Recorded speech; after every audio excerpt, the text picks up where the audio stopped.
Ladies and gentlemen, thank you for standing by, and welcome to Charter's first quarter 2020 investor call. At this time, all participants are in a listen-only mode, and after the speaker's presentation, there will be a question-and-answer session. To ask a question during the session, you'll need to press star 1 on your telephone. Please be advised that today's conference is being recorded. If you require further assistance, please press star 0.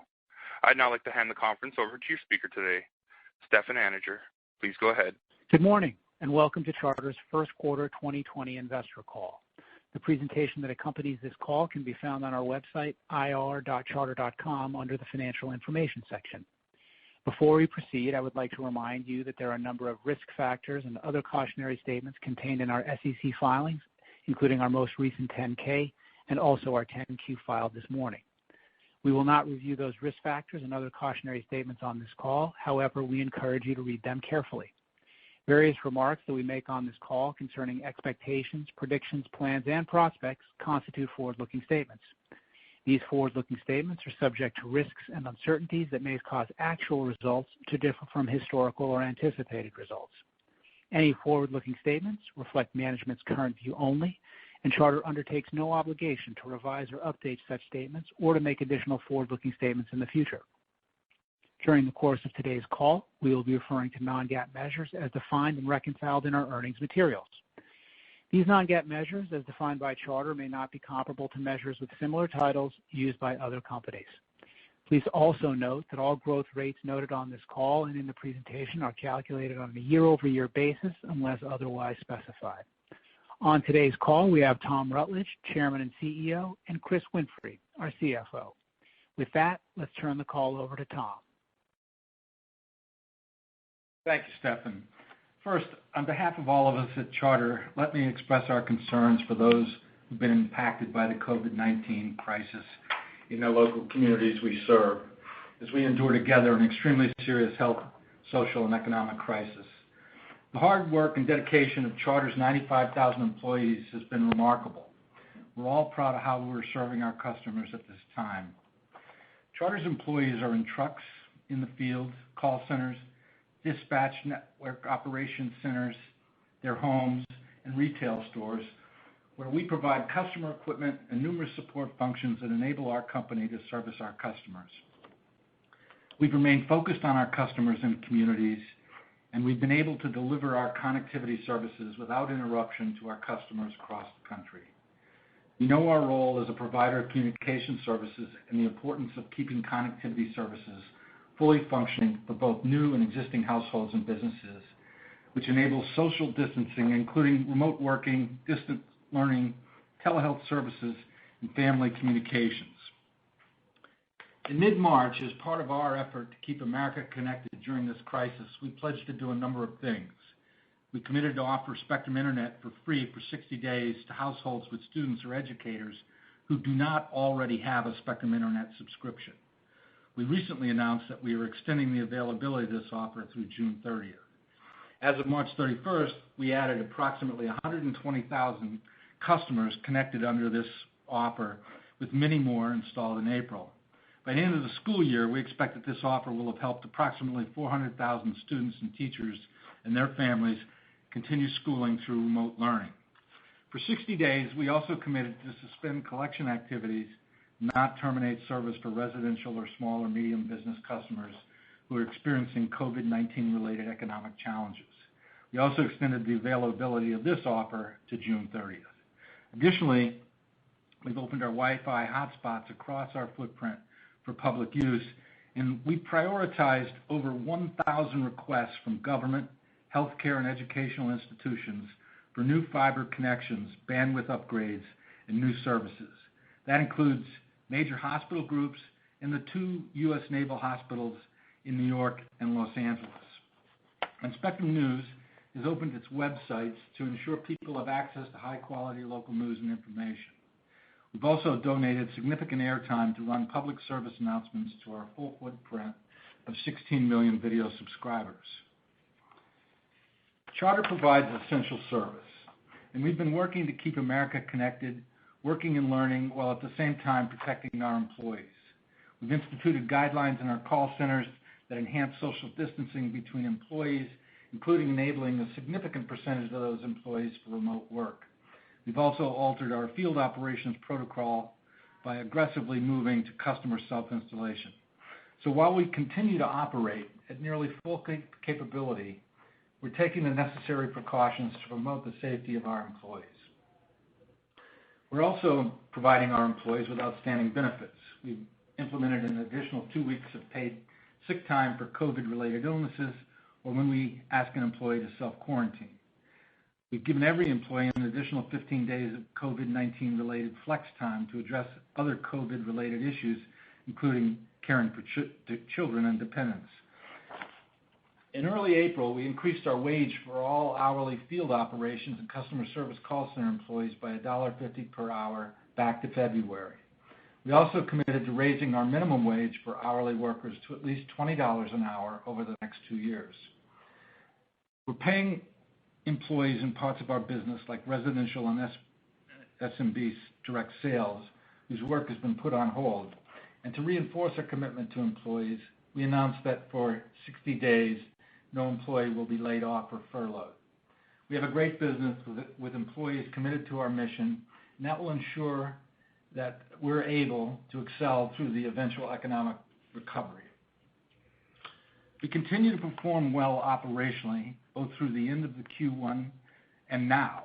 In first quarter, we added 580,000 residential and SMB internet customers.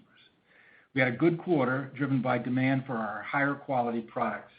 We also saw an increase in the number of residential and business customers upgrading their speeds. Our ability to provision the outsized demand we saw in the quarter has been a result of the investments that we have made over the last several years in our insourced and onshore high-quality workforce, significant systems integration and automation, our online and digital sales and self-service platforms, and our self-installation program. In fact, we accelerated the expansion of our customer self-installation from 55% of sales at the beginning of the quarter to nearly 70% at the end of the quarter to over 90% today. Data usage and traffic on our network also grew significantly during the quarter. In March, residential data usage for internet-only customers was over 600 gigabytes per month, up over 20% since the fourth quarter. Our customers are benefiting from a continually decreasing price per gigabit. Peak traffic levels remain well below maximum capability.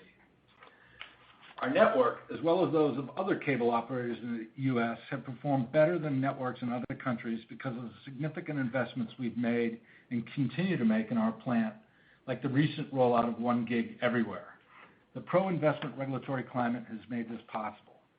Over the coming years, we'll invest in our network as we build to lower density in rural communities and pursue our 10G plan, which provides a cost-efficient pathway for us to offer multi-gigabit speeds, lower latency, high compute services to consumers and businesses customers. With our inside-out strategy, we will continue to use and develop small wireless cells powered by our network together with our MVNO to connect customers in and beyond the home, delivering our throughput and economics for customers in fixed, nomadic, and mobile environments. Our strategy will be enhanced by the FCC recently freeing up 1,200 megahertz of 6 gigahertz spectrum for Wi-Fi. The FCC's action is a transformational step toward broadband in America. It was a bold move, and we look forward to making significant use of the spectrum. Moving back to Q1 results, we also performed well from a financial perspective during the quarter. We grew adjusted EBITDA by 8.4%, and combined with our lower cable capital expenditures, our first quarter free cash flow grew by over 100% year over year. As we look forward, we would expect that demand for our residential broadband product will remain strong as people work and learn from home and need to stay connected. Broadly speaking, the health of our residential business will be impacted by what happens to unemployment and income and how long, and the impact that such factors will have on customers' ability to pay for service in the coming months, including government support to consumers. Slowing household formation may also play a role in our ability to drive new customer growth by slowing activity for both new sales and also churn. We also recognize that the recent strength in video and wireline voice trends may be temporary due to lockdowns in reverse in an economic downturn. So our SMB business is more difficult. We serve approximately 2 million SMB customers, and many of those customers are currently closed, at least temporarily. As a result, SMB customer growth and revenue growth will be lower than our previous expectations. It will likely take time for this part of our business to recover, but it will, and maybe with a faster growth rate than before the crisis. I expect our enterprise business to remain more stable than SMB. Enterprise customers are larger, and most but not all will be able to withstand the recession more than smaller businesses that have less liquidity. But our expectations for enterprise customers and revenue growth have also been tempered, as enterprise customers with complex products are less likely to switch and grant installation access in this environment. Our advertising business is inherently local and primarily supported by small and medium businesses, which have been hurt in the crisis. But we still expect political advertising to be meaningful, which will help us, particularly in the back half of the year. So clearly our revenue growth rate will be less than what we anticipated, but as service transactions and sales slow for the market as a whole and customer adoption of self-service accelerates, there are a number of operating cost improvements and capital expenditure delays that will help cash flow growth now and in the future. We also believe that on a relative basis, we're in a far better position than most companies, as the value and demand for our service is significant, and we're operating efficiently and serving our communities well, as we always have in a crisis. Chris will cover the potential impacts to our 2020 financials and reporting in more detail, but I want to be clear that while we don't know the depth and duration of the economic impacts of social distancing, we've pressure tested our business model, our liquidity and balance sheet through various scenarios. Our analysis confirms what we have always believed, that we remain well positioned. Overall, we fully expect to be in good shape over the long term, and we believe our business will continue to do very well given the assets and products we have and the continued investment in those assets, our customers, and our employees.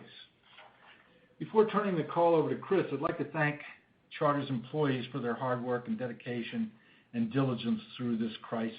They've been asked to go well above and beyond their regular duties, and they've delivered, easing the strain for millions of families. The positive feedback we've received from our customers is very gratifying, and we continue to treat our customers with respect, compassion, and support, and continue to deliver great products and services. We'll come out stronger on the other side of this crisis.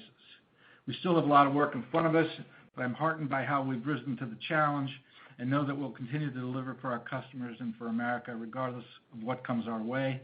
I'd also like to send my regards and best wishes to all of those listening to this call. May you and your families remain safe and healthy. Now I'll turn the call over to Chris. Thanks, Tom. Our first quarter results were strong and reflect where we were heading as a company before the COVID-19 crisis started here in the U.S. Our residential customer relationship net additions increased versus the prior year in each month of the first quarter, and we were driving increasingly efficient operations given our customer-friendly operating strategy and growing our free cash flow quickly.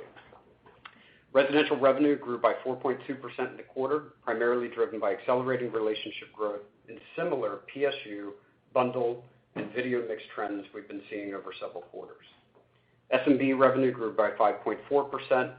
Enterprise revenue declined by 3.2% year over year, driven by the sale of Navisite and by continued pressure from the wholesale side of the business. Excluding both cell tower backhaul and Navisite, enterprise grew by 6.9%. First quarter advertising revenue grew by 5.7%, driven by political. In the month of March, non-political advertising revenue declined by 18.7% year over year, primarily due to COVID-19 related softness, including the abrupt postponement of sporting events. Mobile revenue totaled $258 million, with $131 million of that being device revenue. In total, consolidated first quarter revenue was up 4.8% year over year. Moving to operating expenses, in the first quarter, total operating expenses grew by $191 million, or 2.7% year over year. Cable operating expenses, excluding mobile, grew by 1.1% year over year, or 1.7% excluding Navisite. That's despite faster relationship and revenue growth. Programming increased 0.9% year over year, reflecting the same rate, volume, and mix considerations that we've seen and talked about in prior quarters. And we also had over $20 million in non-recurring programming benefits this quarter. Regulatory, connectivity, and produced content expenses decreased by 1.7% year over year, driven by lower regulatory fees and a $20 million benefit from the timing of sports rights payments. Cost to service customers increased by 1.4% year over year compared to 4.5% customer relationship growth. That expense includes roughly $30 million for recently accelerated hourly wage increases and COVID-19 benefits, as well as $25 million of incremental estimated bad debt for COVID impacts as of March 31st. Excluding bad debt expense in both years, Q1 cost to service customers declined by 0.7%. We continue to meaningfully lower our per relationship service cost. Cable marketing expenses increased by 4.2% year over year, driven by higher labor costs and commissions. And mobile expenses totaled $374 million, and they were comprised of mobile device costs tied to device revenue, customer acquisition and MVNO usage costs, and operating expenses. In total, we grew adjusted EBITDA by 8.4% in the quarter, when including our mobile EBITDA loss of $116 million. Cable adjusted EBITDA grew by 8.1%. We generated $396 million in net income attributable to Charter shareholders in the first quarter, and capital expenditures totaled $1.5 billion. We generated $1.4 billion of consolidated free cash flow, and excluding our investment in mobile, we generated $1.6 billion of cable free cash, up about $700 million versus last year's first quarter. During the quarter, we repurchased 5.2 million Charter shares and Charter holding common units, totaling about $2.6 billion at an average price of $490 per share. Let me briefly turn to our customer results before addressing our business outlook in more detail.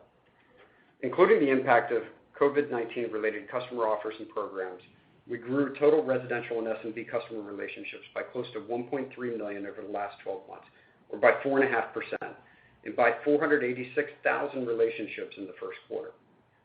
Including residential and SMB, we grew our internet customers by 582,000 in the quarter and by close to 1.6 million, or 6.1% over the last 12 months. Video declined by 70,000 in the quarter, better than last year's first quarter decline of 145,000. And wireline voice declined by 65,000. It was also better than last year's first quarter decline of 99,000. Through February, total customer relationships, internet, and video net additions were all better year over year, and mobile net additions had continued to accelerate. By mid-March, due to increased social distancing practices and shelter-in-place orders throughout the country, demand increased significantly for our products, but we temporarily yielded less mobile as sales call time focused on self-installation instructions, and our mobile retail channel has been partially impacted. Also beginning in mid-March, we introduced 3 COVID-19 related offers and programs for our customers. In today's materials, we've provided an addendum showing customer counts for each of these. I expect we'll continue to report this addendum for a couple of quarters to provide investors with transparency on the impact of our COVID-19 related offers and programs. The first of 3 offers available for customers is our 60-day free internet offer for new internet customers with students or educators in the household. We launched the offer in mid-March, and it accounted for 119,000 of our 582,000 total internet net additions in the quarter. At the end of March, we still had a large number of pending connects, and customers on the offer could continue to grow at a fast pace in April. Interestingly and uniquely, about 50% of the customers who participated in the offer in March chose to order additional products with immediate billing. The vast majority of these customers are taking our flagship internet product at 200 megabits per second or 100 megabits per second, and a small minority subscribe to our low-income offer or our ultra and 1 gigabit premium offerings. The profile of these customers is very similar to the profile of our typical internet customer acquisition stream, and while some of these customers will no longer subscribe to some of these services after 60 days, the payment trends for customers who took video and phone at the same time already indicate to us that most of these customers will remain. The second offer, or customer category, reflects customers under our 60-day Keep Americans Connected pledge to the FCC. These are customers who have indicated an inability to pay for the service for COVID-19 related reasons.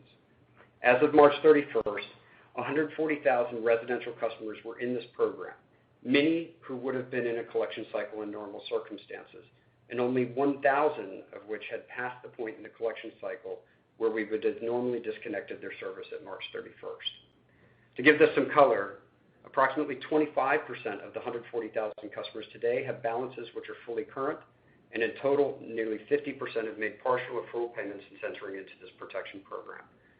However, approximately 65,000 of those customers now have past due balances beyond the point of normal disconnection, meaning at the end of April. The number of customers requesting disconnection protection has continued to grow in April, and we expect it to grow further through the rest of Q2. We intend to work with these COVID-19 impacted customers to get them back in a good payment status with the objective of fully continuing their service with us. The final category of customers we've isolated in our addendum are SMB customers who've requested a seasonal suspension of service or temporary downgrade of a line of service while their operations are closed or diminished. Certain restaurants, bars, and hotels are good examples where we've reduced service to a minimum level and reduced the monthly bill until these customers fully reopen. We also expect this category to grow in Q2. So what does all this mean beyond temporary ARPU dislocation and back-end subscriber risk? First, even if you exclude the impact of these offers and programs from our first quarter results, residential customer relationships and internet grew at a faster pace year over year. That remains our long-term opportunity. Second, customers may move in, out, or between these categories over time as the economy contracts and ultimately expands. Our issue is not demand for our products. It'll be our customers' ability to pay and how we help them in that respect over time. So until we have a better sense for the depth and the duration of the COVID-19 crisis and its economic impact, it's difficult for us to project what the help we offer our customers will look like. However, we think we could end up creating more value over the long term as we continue to treat our customers and our employees well. With that in mind, I'd like to expand on Tom's remarks as it relates to our business outlook and where we're likely to see pressure and opportunities over the coming months and quarters, depending how and when the economy reaccelerates. For our residential and mobile services, the quality and value of our products are clear and demand is high, with internet up in March significantly, even without the COVID-19 related offers. And video and phone also saw positive net adds in March, at least temporarily. Looking forward, the risks are that household formation and growth will be impacted. The other issue will be customers' ability to pay either via their wages or extended employment benefits under the CARES Act or other stimulus packages. And if, how, and over what period of time we can get some customers to repay back balances when they're able to make payments again. So there are all kinds of questions here about financial presentation, accounts receivables, revenue recognition, bad debt provision, and write-offs, which really reflected in Q2 and will work through in the coming months and quarters. And we intend to provide our investors transparency as we go through a unique reporting exercise. When the economy begins to recover, and assuming our customers can pay us, I expect our residential business will be in good shape. SMB represented $3.9 billion of revenue for us last year, or 8.5% of our total revenue. In the back half of March, we began to see softness in our SMB sales, where essentially our entire direct sales force has been on hold, and that channel is a larger contributor to SMB sales than it is to residential. We estimate that less than 20% of our SMB customers are restaurants, hotels, bars, theaters, and the like, many of which will struggle in this downturn. We're working with all of our SMB customers in this difficult time and believe we can return to growth in an economic recovery. We expect the retail base for enterprise to be more stable. In March and April, we saw significant demand from healthcare and government segments to upgrade and add new services, which has taken the place of new connects in other areas. But we expect new sales to taper off and retail services growth in the short term for enterprise will be moderated by customers' willingness to make changes, particularly for physical services in this climate. We'll have an offsetting benefit in churn, but absent higher new sales, it'll be difficult to grow retail enterprise significantly in the short term. For Spectrum Reach, our advertising group, the second quarter will be challenging. March revenue was below our expectations by more than $30 million due to cancellations, and the April variance was more than double that amount. We're proactively working with clients to move their advertising spend from sports events to reach their audiences in different places or to move out their orders generally. We believe there's an opportunity to both recover and earn more advertising business once the economy picks back up. We still expect significant political spend in the back half of this year, so the full year impact won't be as dramatic on a year-over-year basis. So if those are the short-term revenue challenges and long-term opportunities, what are the potential offsets in our cost structure? Churn across all of our subscription services was already declining significantly before the crisis. Mover churn and voluntary churn is declining even more now, but new sales will also decline, all of which says that we expect a much lower level of service calls, truck rolls, installations, commissions, and labor-related activity. That applies to residential, SMB, and enterprise. As Tom mentioned, self-installation is now over 90%, up from 55% in the first part of the first quarter. And with utilization of digital self-care up over 30%, our integration investments in our self-service platforms and portals are paying off. The current crisis has accelerated customers' adoption curve for digital service, and we don't think it goes back to where it was. So outside of bad debt and some accelerated wage increases to our front line, our cost of service will decrease with less activity. Employee turnover will decline, and hiring activity is likely to slow across the business, which has direct cost and tenure benefits. And we think any remaining EBITDA shortfall relative to our plans would likely be offset by CapEx that will be lower than previously expected due to higher self-installation, lower churn, the timing of scalable infrastructure spend, and potential construction delays. So that's how we believe the model will flex. What we don't know is the depth and duration of a recession, but we like our business model, how we manage the business across various climates, and we believe we can grow long term. It's probably a good transition to the balance sheet and our liquidity profile. As Tom mentioned, we have done a lot of modeling to stress test our balance sheet under various economic scenarios. We finished the quarter with $2.9 billion of cash and $4.7 billion of availability under our revolver. In early March, at the beginning of the COVID-19 crisis, we priced a long-dated high-yield financing at an all-time low coupon. And on April 17th, we issued $3 billion of our tightest coupons ever for 10 and 30-year investment-grade tranches. Pro forma for those investment-grade bonds and recently called debt, at March 31st, we had $8.4 billion of total available liquidity. As of the end of the first quarter, our net debt to last 12-month adjusted EBITDA was 4.4 times, or 4.3 times if you look at cable only. In that respect, we've already been deleveraging slightly. Pro forma for our recent financing activities, our weighted average cost of debt is only 4.9%, and the weighted average life of our debt is 12.2 years, with more than 90% of our debt maturing beyond 2022. We have a schedule on slide 13 of today's presentation, which puts our maturity profile in perspective relative to last year's cable EBITDA.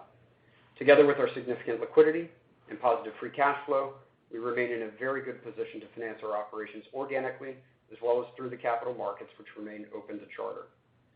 As it relates to our stock repurchases, we've been under a 10b5-1 plan, which was entered into right before the COVID-19 crisis began here in the U.S. Due to lower share prices in March, we purchased more of the targeted volume in March than April.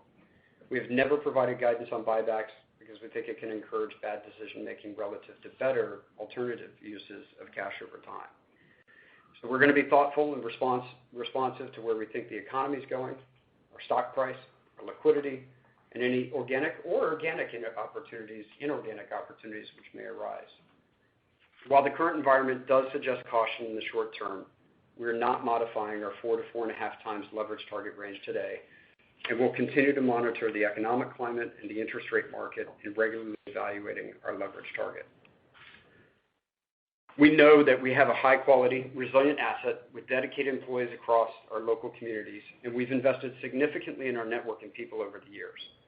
And there's high demand for our product across every part of our footprint, in both homes and businesses, in good times and bad, which is why we continue to aggressively build out more broadband passings and ensure that our network is well invested, ready, and working for future opportunities.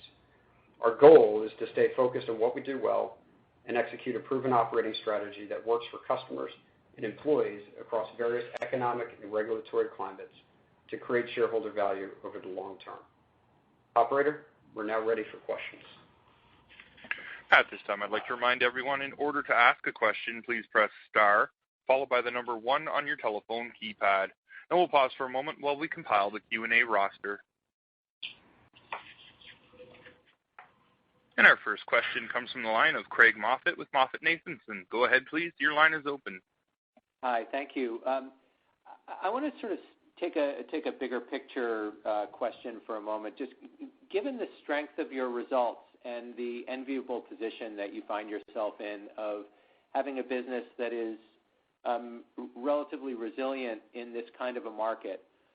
What are the things that you can do that sort of take advantage of the dislocation, whether it's more edge outs, potentially acquisitions, a faster move in acquiring spectrum and trying to take some share in wireless? How do you think about using this dislocation as a way to make your business stronger when we come out the other side of this disruption? Craig, obviously we think about that every day, and we have some cash on hand to be opportunistic if there is an opportunity that would require investment. But the biggest opportunity we see is to continue doing what we're doing, and just doing it better and well, and being able to execute better and well, and continue to succeed in the marketplace. Our biggest opportunity as a company is to continue to create customer relationships, and we think that we have a great set of assets that we've put together and invested in properly, and therefore we have advantages in terms of the products that we can sell relative to others at the moment, and we have a high-quality, high-skilled workforce that's capable of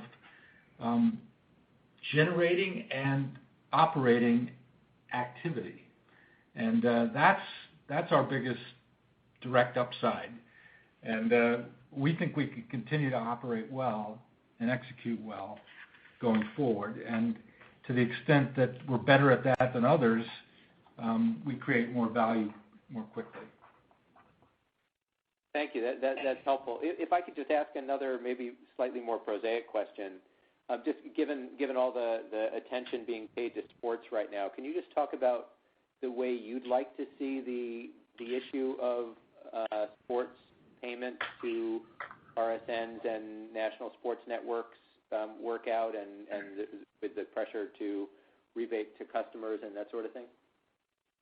Yeah, well, look, I mean, we've talked for years about the reality of programming costs and how sports drives the bulk of the programming cost. If you look at our average cost of programming per customer, in the $60, the high $60 range on average, that's the wholesale cost that we're paying per customer.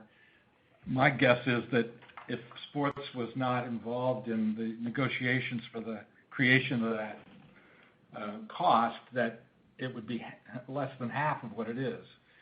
So sports is the major driver in the cost of content, and obviously it makes the whole product difficult to sell because of the cost that consumers have to pay, and the effect that just simply it's a very expensive product, and people have a hard time paying for it. The reality is that we would love to pass through the sports programming cost back to the customer if it isn't paid or if the events don't occur. There's still a big question about whether the games are going to be played, and if they are played, most likely the cost will not be rebated to the customer. So I don't, at this point in time, we have a structure in the industry and how we pay for content. It's all bundled together and tied together and contractually, and we have very little control over it directly.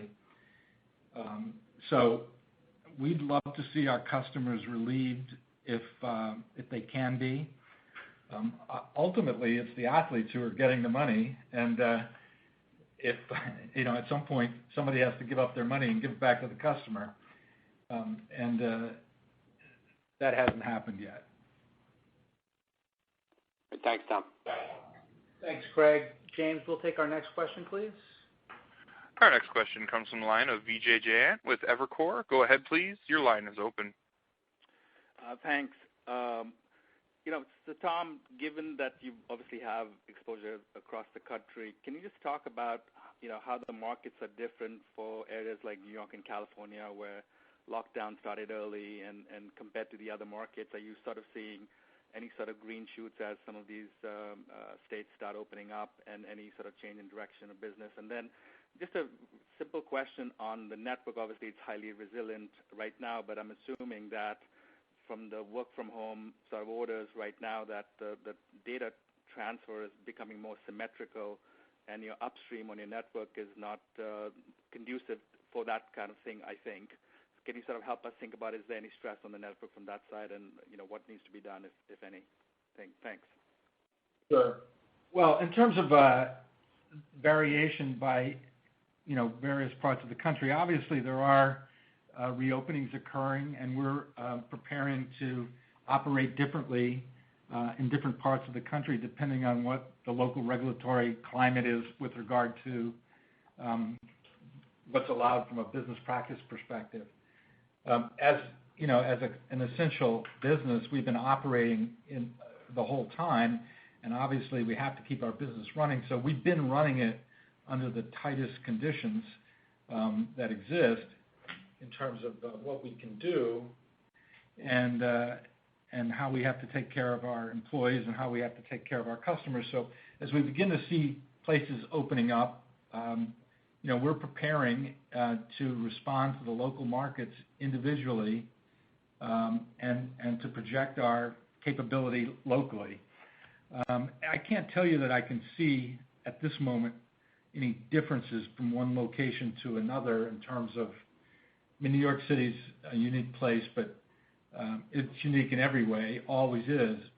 But in broadly speaking, we've been locked down everywhere up till now, and we're growing market share everywhere. We are growing consistently everywhere. Now, in terms of the future of the network and the load on it, we've been able to handle the very quick change in demand. And one interesting thing about, the demand has gone up a lot in terms of network utilization, but it's also spread out. You build your network to maximum peak utilization and not total utilization. So, it's the Mother's Day call effect from a network build perspective. You build for the one day a year when you need every bit of your network.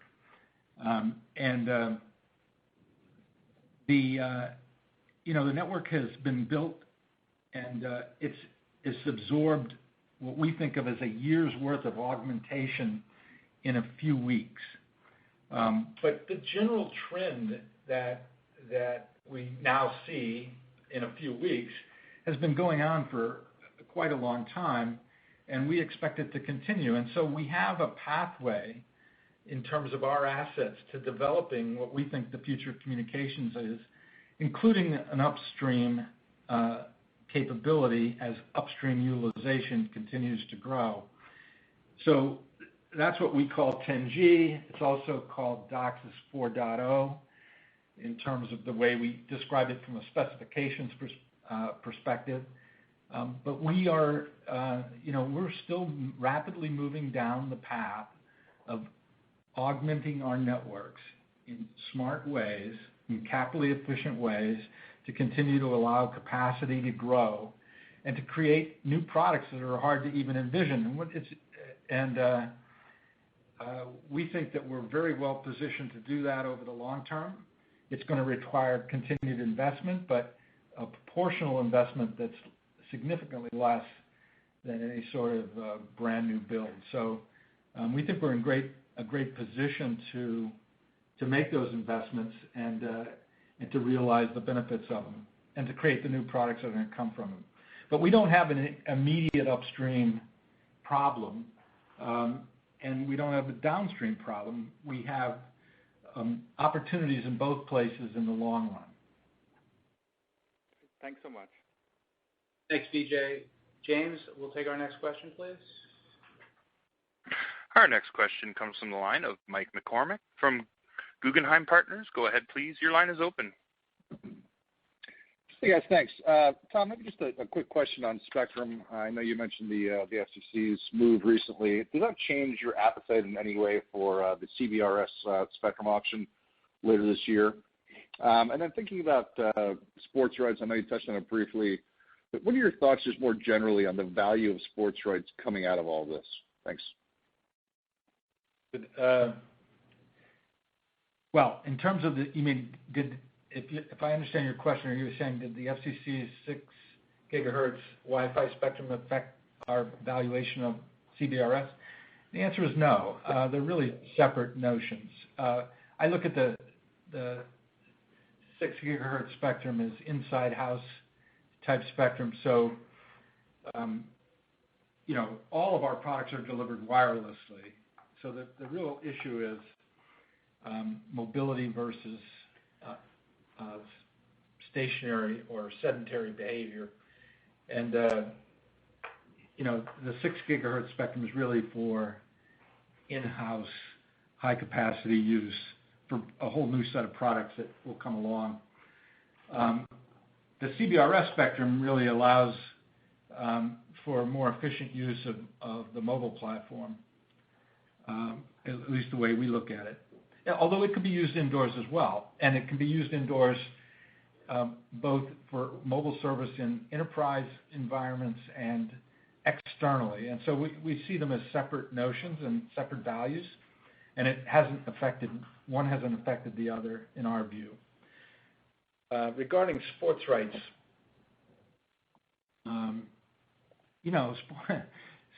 everybody misses sports, and it really, it obviously is an extremely valuable product, and it's the glue that holds the bundle together. And assuming that sports come back and that leagues generally play, the secular trends that are going on shouldn't change, in my view. The same forces will exist going forward that existed before the crisis. So, absent, a complete collapse of the sports business, I don't see a major change. Got it. Thanks, Tom. Longer lesson. Thanks, Mike. We'll take our next question, James, please. Our next question comes from the line of Michael Rollins with Citi. Go ahead, please. Your line is open. Thanks, and good morning. I was curious if you could frame some of the scenarios that you were running for your SMB customers in trying to think through the exposure and how you framed the bad debt reserves in the quarter. Thanks. Sure. Yeah, go ahead. Mike, on the SMB, I just put it a little bit in perspective. It's 8.5% of our revenue, and so you can get to some pretty wicked scenarios, and it still doesn't have that material of an impact to the company, certainly when you're talking about liquidity or balance sheet perspective. It has an impact on the revenue growth rate for the entire company, and so I think, given some of the stats that I was providing inside the prepared remarks, the idea was that people could take their own view of how bad, in particular, that segment of bars, restaurants, and theaters could be hit and for how long, and that would give you some sensitivity of what the trough looks like. We don't know any more than anybody else in terms of the depth and duration of a recession, but that's why we wanted to give some of those stats to give a framework for people to think about it. The second question was, the first one was S&B, and the second one was, how what you was framed it? the bad debt. Well, look, every company's had to modify to a new GAAP standard, which requires you to estimate your bad debt reserves for the receivables that you have at a period of time, as opposed to when they age. And so you've heard everybody talk about that this quarter.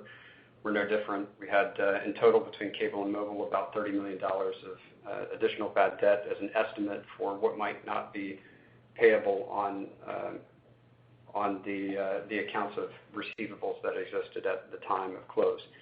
In Q2, let me start maybe back with the first objective. Our goal through all of this is to do well by the customer by providing good offers for remote education, as well as for, in this case, Keep American Connected pledge. But our goal is also not going to be to quickly get into a collection environment and cut them off. Our goal is going to be to keep these customers. And in the second quarter, to the extent that we work with a customer to right-size their receivable, some of that could impact their revenue recognition inside of Q2, and some of that for a financed portion that they may need to pay back over time could impact our estimate for bad debt reserve. That'll apply for residential and SMB.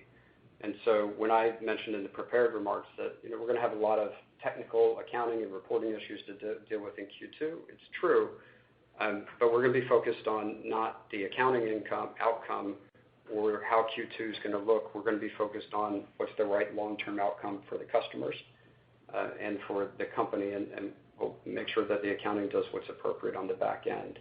But I think there'll be a little bit of noise, and we'll make sure that we disclose any revenue impacts and any bad debt impacts in our Q2 reporting. So that's kind of an accounting explanation. Yes. The way I look at bad debt is, have you created customers and do you keep them, and do they pay you? And if you create customers and they pay you, that's good. And if you don't, you have a lot of bad debt. And when I look at the customers that we're creating, they're taking our high quality products, and in the residential space, and they, from a profile perspective, they look like the customers we've always created. And so, they're going to be affected by the macro climate, obviously, but we have products that we can sell to those customers that have value, regardless of where they fall in the income range. We sell to very poor people and we sell to very rich people, and we have a product mix that can work across the entire marketplace. So I'm confident that we can create valuable customer relationships through time. Even in the small business arena, we're still creating customers today. And even in, if you think about the restaurant business, which is closed, the vast majority of those customer relationships are still intact. They still want websites, and they may have takeout businesses or whatever, but even if a business is closed, it doesn't mean that they don't want to have a relationship with us. Thank you. Thanks, Mike. James, we'll take our next question. And our next question comes from the line of Peter Supino with Bernstein. Go ahead, please. Your line is open. Hey, thank you. When you all analyze the improvements in churn, what are the drivers of that other than the all-digital upgrade that we've talked about at length and the insourcing of customer service? I wonder if your performance in the legacy Charter territories continues to provide any helpful data to answer this question.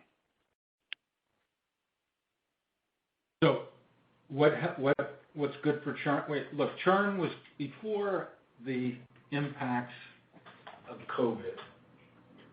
Our churn was coming down steadily. Yep. And we've and everything we've done post-COVID has been consistent with the strategies that we had before, in terms of having high quality service, high quality product, high quality workers insourced in the United States, who are trained and capable of providing excellent service. If you do that, you have less activity. And the ultimate value proposition that drives the cost to serve is activity. And if your service is better and your products have longer lives, inherently you have less activity per dollar of revenue generated, which means that you have a higher margin or a lower cost to serve. And churn is one of the measurements of customer satisfaction. It's also a measure of mobility in the economy and other things of that nature. But all of those things being held constant, if your churn rate is going down, it means your customer satisfaction is going up because your products are better. And that's been our objective in terms of managing the company, and it still is. So the legacy Charter platform, churn was coming down, and legacy Time Warner platform and legacy Bright House platform. Churn was coming down across all of those businesses. And cost to serve was coming down too because of the self-installation models and the all digital models in terms of digital buy flows that we created allow for ease from a consumer perspective of dealing with us and less friction in the actual transaction because an appointment isn't necessary to keep for that process to occur. And all of that creates less activity and higher satisfaction, which is a very virtuous cycle in the sense that if you have less activity and you have less failure in your activities, meaning you have less service calls, you'll have less missed appointments, you actually create more satisfaction, which even extends subscriber life even longer, which by itself reduces activity. So that was the path we were on, and it's still, I believe, the path we're on. It's a little bit confused by the volume that we're currently under. We've had an enormous uptick in activity in the last 2 months. Ticket sales. And, interestingly, we've created, in the last 60 days, 10,000 new broadband customers a day. So 600,000 customers in 60 days. That's a lot of work. And we've done that pretty seamlessly. Thank you. Thanks, Peter. Operator, we'll take our next question, please. Our next question comes from the line of Jonathan Chaplin with New Street Research. Go ahead, please. Your line is open. Thanks. 2 quick ones, if I may. Tom, for you, you mentioned that the importance of the sort of the secular trends in sports haven't changed. I'm wondering if you can touch on some of the secular trends in the business that you think have changed, how the business is going to look different when we come out of the current environment. And then, Chris, I think you said that non-programming costs were down year over year when you exclude the COVID impacts on from wages and bad debt. Is that a trend that you would have expected to continue throughout the year, but for the impacts of the pandemic? And then should we annualize that 30 million and 25 million of COVID-related impacts, or does it sort of flow differently as we go through the year? Thank you. So, Jonathan, on secular change, I would say it this way. I don't know that they're permanently changed, but they're permanently advanced. Meaning, we took years of secular change and compressed it into a very short period of time. And we're not going to go back to the original trend line. We may have just moved way up the trend line. And I think network utilization is one of those. And I think customer self-serve is the other. And the cost to serve as a result of that. And, we were already fairly far down the road in the customer self-service model. And we were fortunate when we got hit with what we did and with the marketing tactics that we employed, that we were able to actually deal with it. Because, we had started the quarter in the 55% range, I think, of self-installation. And we were about at 70% when everything changed. And we're over 90% now of self-installation. So the fact that we were already at 70% allowed us to get to 90% with a fair degree of operational efficiency. And so we were prepared, fortunately, at that moment. But I think that's a big change in the business going forward. And I think people using, Zoom and other kinds of, two-way communications in a work-like environment in their homes is probably advanced by a number of years for the long term. And Jonathan, you talked about Go ahead. I was going to say, just to follow up on that, and this was probably directed at you, Chris, going from 55% to 90%, what does that do for margins when we, in a year or maybe it's 2 years when we get out of this environment? How much are margins structurally higher because of that? Yeah, I don't want to get into a percentage margin discussion, but the cost of a self-installation is about a third of the cost of a professional install, and the benefit of that inures to both OpEx and CapEx depending on what type of installation it is. So it's significant. But keep in mind that we were already at 55%. We would have been at 70% by the end of the quarter absent the acceleration. Your second question was on non-programming expense. There's marketing, there's advertising expense, there's enterprise expenses in there. So I prefer to think about cost to service customers, which is really the residential and S&B cost to provide network operations, field operations, and customer service operations, so call centers and billing, which is the bulk of our cost. That cost, as I mentioned in the prepared remarks, leaving aside just bad debt, was down year over year in gross dollars, and it was down as a per relationship basis. And I know I've cautioned in the past that what we're committed to is that per relationship the cost to serve is going to continue to decline.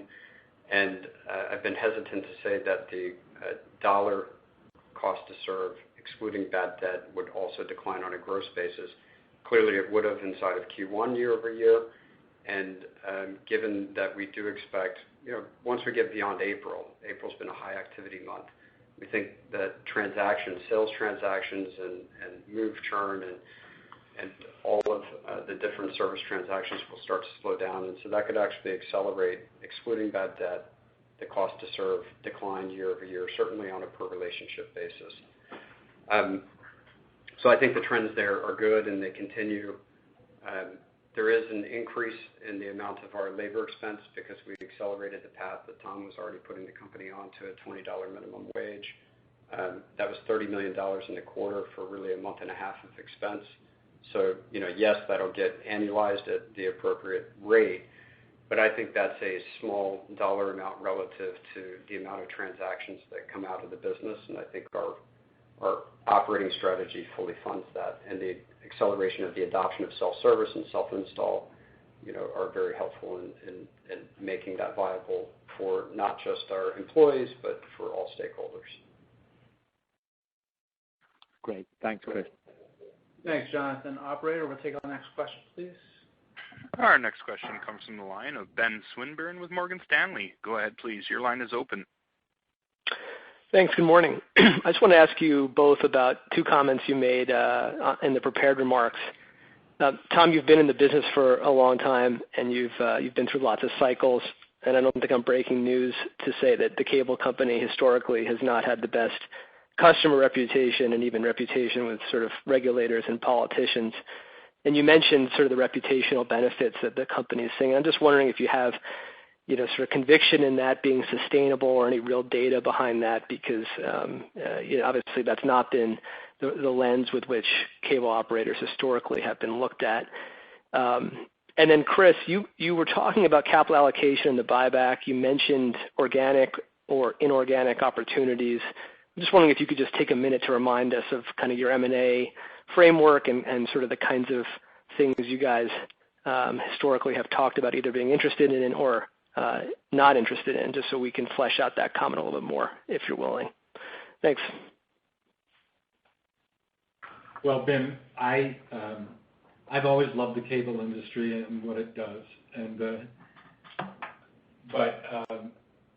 I've always thought that it has done great things consistently. If you think about the upsides of our reputation, we transformed telecommunications. And if you think, I remember just 15 years ago, 20 years ago, the average wireline phone bill was $75 in the New York area. Today it's $9.99. And if you look at what the cost of broadband was, particularly on a per gigabit basis.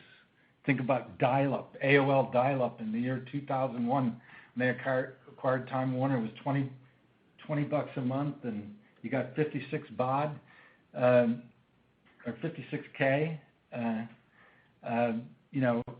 The cost of broadband has gone way down, and the telecommunications outputs of the investments that the cable industry has made have been tremendous in terms of the benefits that it's created for consumers.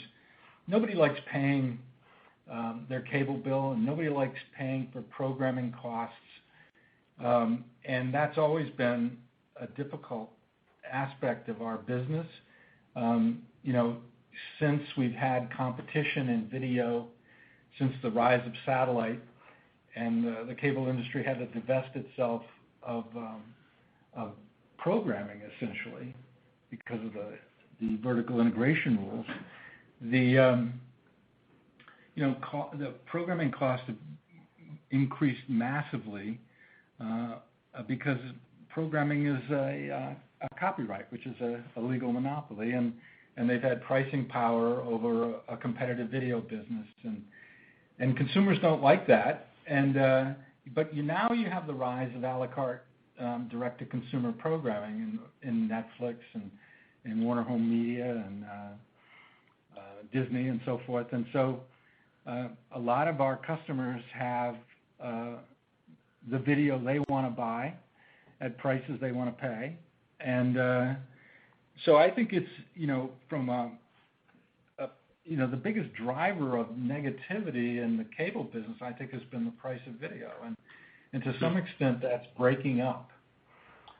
So I'm relatively optimistic about our status, and I think that when you really look at it objectively, we have done great things, and I think that the facilities-based competition model that we have in the country has done a really great job of producing really high-quality communication services for consumers.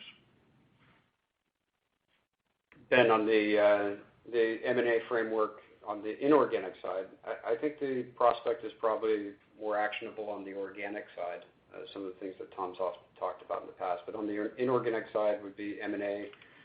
Nothing's changed with the way that we think about opportunities. As Tom just mentioned, we'd love cable, and at the right price, we would do cable all day long, and that means tack-ons, which we do frequently as we can, as well as bigger acquisitions.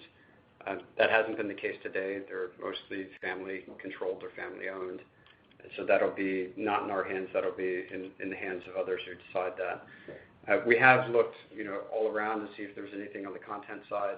We haven't found anything that really matches up well with our assets and capabilities, other than some of the local news that we've expanded organically, and that makes a lot of sense for us, and particularly in this environment has been a big asset.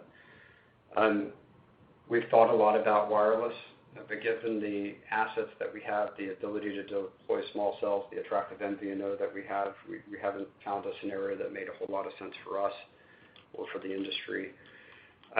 There are pieces that we can take a look at to accelerate growth, whether that's in enterprise or whether that's in wireless technology, where we've made some minority and some joint investments with Comcast. Same would apply to advertising, but none of those are going to be particularly material. They'll be great for those segments of business and the ability to accelerate growth, hopefully, but it's not going to be something that really materially shows up on the balance sheet and impacts our liquidity. All of which leads you back to, I think, unless Tom's got something else he'd add, it leads you back to, we think the organic opportunities, and if you can't buy somebody else's cable stock, buying more of your stock at some point in the future is probably between organic and that is where we've ended up in the meantime. Thank you both. Thanks, Ben. James, we'll take our next question, please. Our next question comes from the line of Jessica Reif Ehrlich from Bank of America. Go ahead, please. Your line is open. Oh, thanks. I was just wondering if you could talk about maybe some of the new offers that for customers. I think I saw something that you're doing with Sirius. And could you talk about any plans you have for Peacock before? Do you need to wait for your NBCU renewal at the end of the year? And then finally, in terms of customer offers, does the AT&T promo offer for HBO impact the way you would sell or offer HBO? I had a hard time hearing. So the first question was any new offers, including, I think, the Sirius trial that we've run out in the marketplace was the question there. And then the second was Peacock, whether that could happen now or needs to wait until a future renewal. And the third was the HBO Max, to the extent that it impacts the way that we sell or package the HBO product.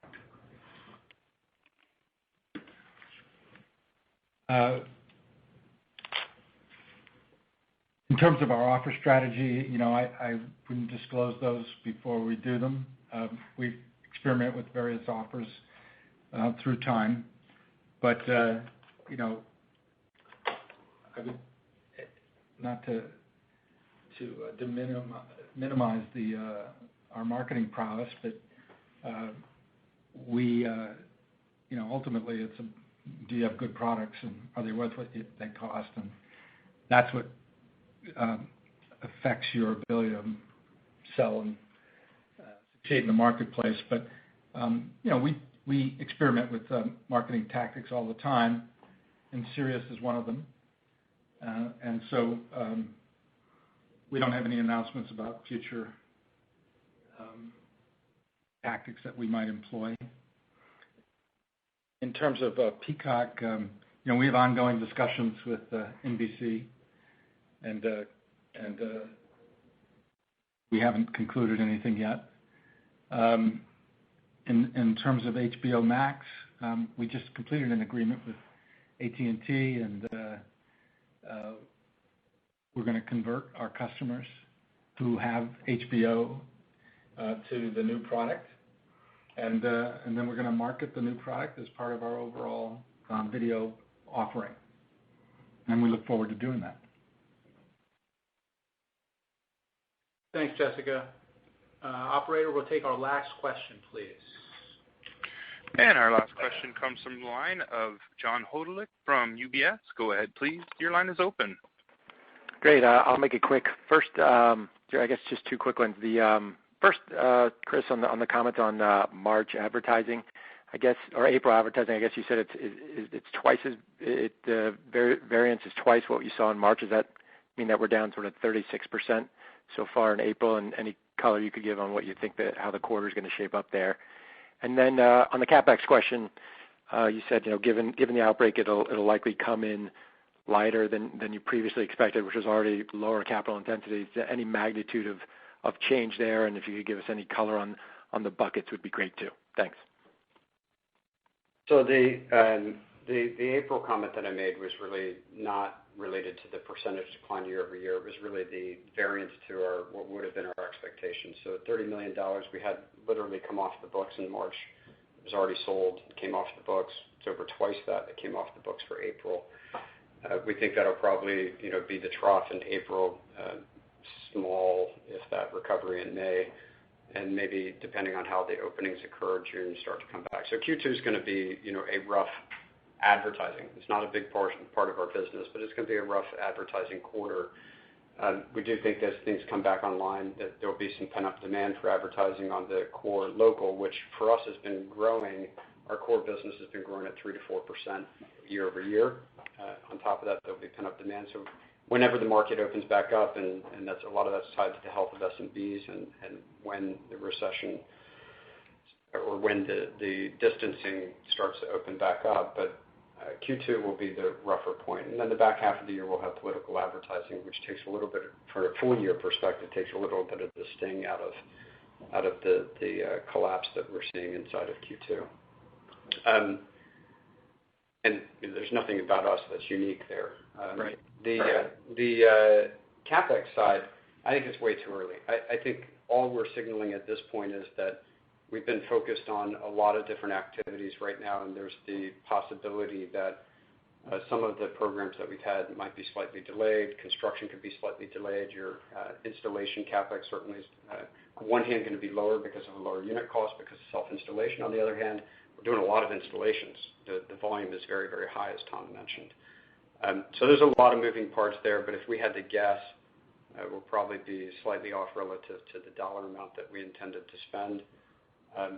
That being said, Craig asked at the very beginning of the Q&A, are there areas that we could accelerate our spend given the strength of our balance sheet and the strength of the business? And we'll be moving from a reactive mode into very much a proactive to thinking about what are the things that we could do longer term to even take more advantage of the assets we have. So I don't want to prejudice too much other than say right now in the path that we're on, it probably looks like we're going to be a slight minimal lower dollar amount than we intended to spend this year. Yeah, the thing I would say about capital spending is we talked about it in terms of pressure testing, really. Yes. And, we haven't changed our commitment to the projects that we're building and the products that we're building. And, we're continuing to take the business forward. But a lot of our capital is success-based. And so it's modulated automatically by customer creation. And so to the extent that the market moves around based on macroeconomic effects, so does capital. Got it. Thanks, guys. Thanks, John. Operator, that concludes our call. Thank you all very much. And ladies and gentlemen, this does conclude today's call. We do thank you for your participation. You may now disconnect.